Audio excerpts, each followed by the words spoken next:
दोस्तों ये जो व्यक्ति आप लोग यहां पर देख रहे हैं ये कोई सड़क पे चलता हुआ कोई आम इंसान नहीं है जिसके चोट लगी हुई है।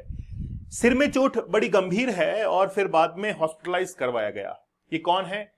यह है श्रीलंका के वो खिलाड़ी जो कि पाकिस्तान के अंदर गए थे 2009 में और वहां पर इनके ऊपर टेररिस्ट अटैक हुआ था। 2009 के अंदर जैसे टेररिस्ट अटैक होता है उसके बाद में पाकिस्तान के अंदर ये बात फैलने लगी कि वहां पर टेररिज्म जो है वो स्पोर्ट्स के ऊपर भी हावी हो चुका है। इससे पहले 2008 में मुंबई अटैक हुआ था, तो यह बताया गया था कि 2008 के जो अटैकर्स थे उन्होंने ही शिफ्ट किया पाकिस्तान के अंदर। मतलब जिस देश ने भारत के लिए गड्ढा खोदा वो उसी देश जो है उस गड्ढे के अंदर जाकर गिर गया, क्योंकि 2008 में मुंबई अटैक और 2009 के अंदर पाकिस्तान के अंदर ही जो वहां के मेजबान हैं और मेहमान हैं उनके ऊपर अटैक हुआ, पाकिस्तान की और श्रीलंका की क्रिकेट टीम के ऊपर।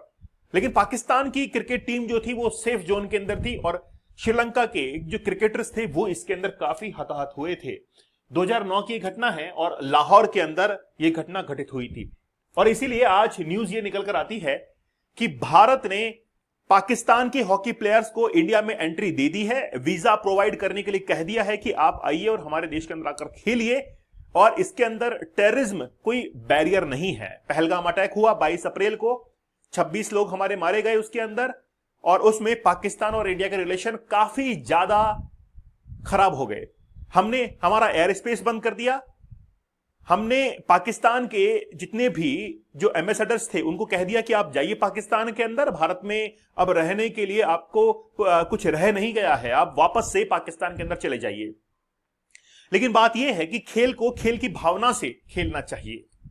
हम जब पाकिस्तान के अंदर जाते हैं तो हमारे खिलाफ भी वहां पर नारे लगते हैं, तो पाकिस्तान इस बात को समझता नहीं, वो स्पोर्ट्स के अंदर हमेशा टेररिज्म को लाकर एंट्री देता है।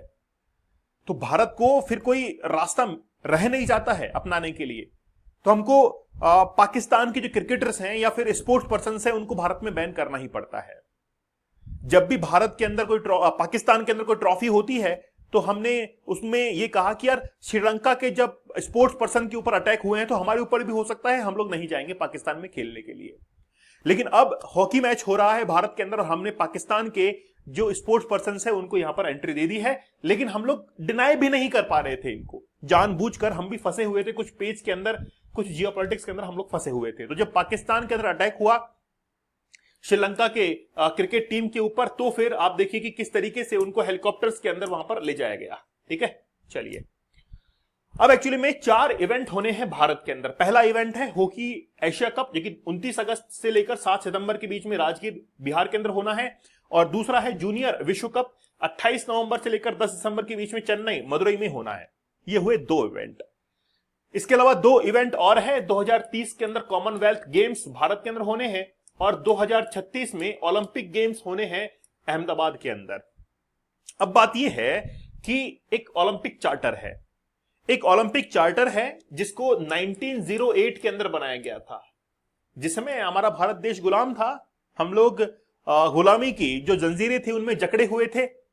और इतिहास से अगर मैं आपको ताल्लुक कराऊं तो 1908 से पहले, 1 वर्ष पहले सूरत विभाजन हुआ था। शायद आप लोगों ने इतिहास पढ़ा होगा, जिसमें गरम दल और नरम दल आपस में टूट चुके थे। उससे कुछ समय पहले ही बंगाल का विभाजन 1905 के अंदर हो चुका था और 1908 में हम लोग ऐसे पोजीशन पर खड़े थे जहां पर ब्रिटिश हमारा मैक्सिमम लाभ उठा रहे थे। और उसी समय ओलंपिक का चार्टर बना दिया गया था।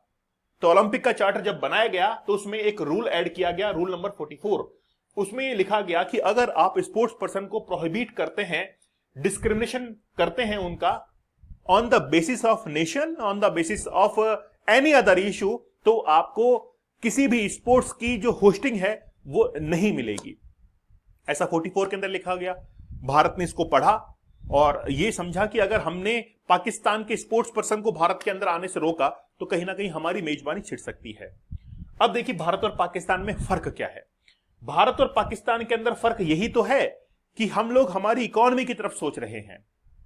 हम लोग ये सोच रहे हैं कि आखिरकार जब हमारे देश के अंदर ये कॉमनवेल्थ गेम्स होंगे, हॉकी के कप होंगे और हमारे देश के अंदर ओलंपिक आयोजित होंगे तो हमारे देश की इकोनॉमी बढ़ेगी, हमारा जो हॉस्पिटैलिटी का बिजनेस है वो जबरदस्त ग्रो करेगा, क्योंकि अगर यहां पर मैचेस होंगे तो उनको देखने वाले लोग भी आएंगे, वो होटल्स में रुकेंगे, रेस्टोरेंट्स में खाना खाएंगे, तो हमारी इकोनॉमी जो है, सर्विस सेक्टर, वो बूम करेगा।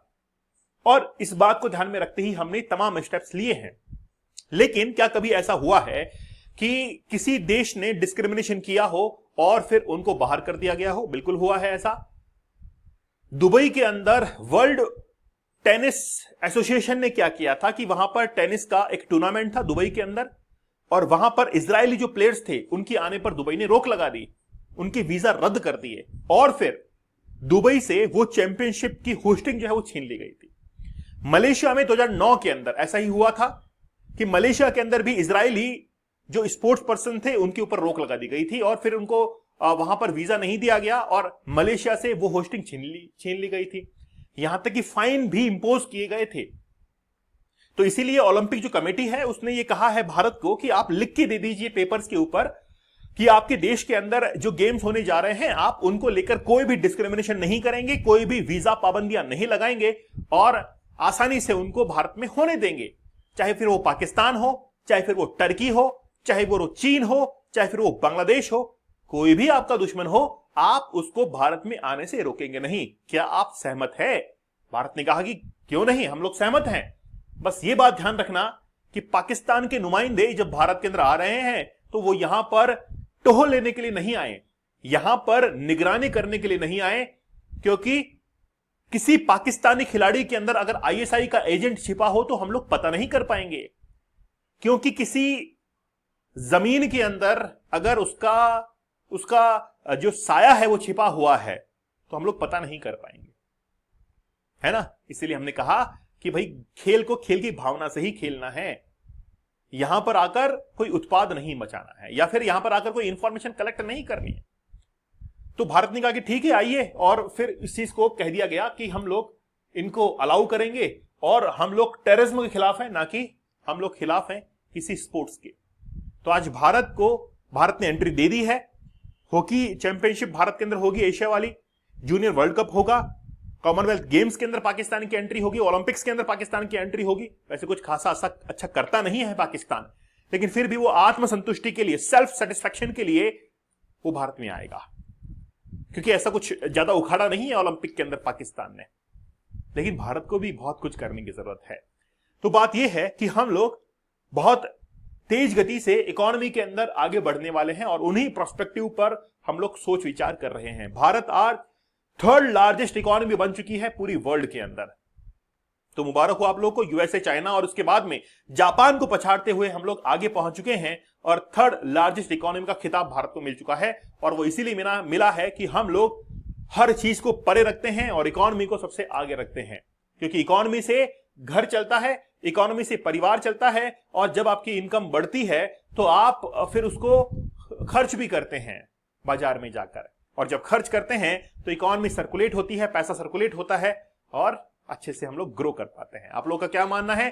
क्या वाकई में पाकिस्तान की टीम को भारत में बैन कर देना चाहिए था? थोड़ा सा आप एनालिसिस करके देखिएगा, क्या केवल एक टीम के बैन करने से हम जो है वो क्या वाकई में एक कुछ महारत हासिल कर लेते, या फिर जो अलाउ किया गया है वो बिल्कुल सही है? मुझे आप लोग कमेंट सेक्शन में बताना, क्योंकि मेरे प्रोस्पेक्टिव से अगर मेरी जगह पर आकर देखेंगे तो बिल्कुल सही है, कोई प्रॉब्लम नहीं है। क्योंकि हम लोग देख लेंगे ना यार किसमें आईएसआई का एजेंट छिपा हुआ है, देख लेंगे। इतना तो देखना आता है, इतना तो हमको परखना आता है किसी इंसान को, तो आसानी से देख लेंगे कौन क्या कर रहा है। ठीक है, चैनल के ऊपर नए हैं तो सब्सक्राइब जरूर कर दीजिएगा, लेकिन आपके आंसर का मुझे इंतजार रहेगा और उस पर मैं एक बड़ा अच्छा सा एक कमेंट जरूर दूंगा। आप जरूर कमेंट कीजिएगा, मैं अपना आंसर उस पर लिख दूंगा। बहुत बहुत धन्यवाद। चैनल पर नए सब्सक्राइब जरूर कर दीजिएगा।